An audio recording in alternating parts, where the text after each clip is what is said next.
ఒక ఊర్లో ఎవరో రామాయణ ప్రవచనం చెప్తున్నారు. బండోడు శ్రద్ధగా విని అర్ధరాత్రి ఇంటికి వచ్చాడు.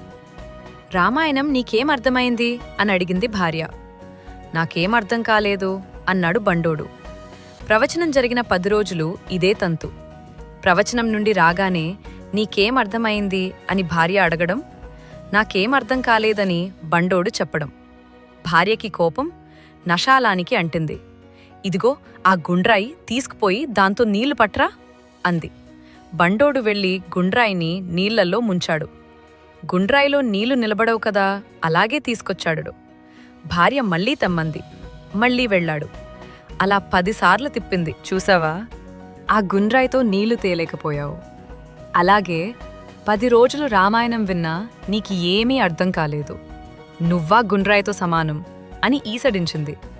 అప్పుడు బండోడన్నాడు, ఒస్సే, గుండ్రాయి నీళ్లు తేలేకపోయిన మాట నిజమే. కాని 10 సార్లు నీళ్లల్లో మునగడం వల్ల మాలిన్యమంతా పోయి అది శుభ్రం పడింది కదా.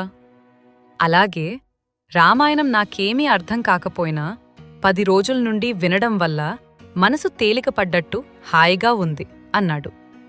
భర్తకి అర్థం కావలసిన దానికన్నా ఎక్కువే అర్థమైందని భార్యకి అర్థమైంది. 9 విధ భక్తి మార్గాల్లో శ్రవణం ఒకటి.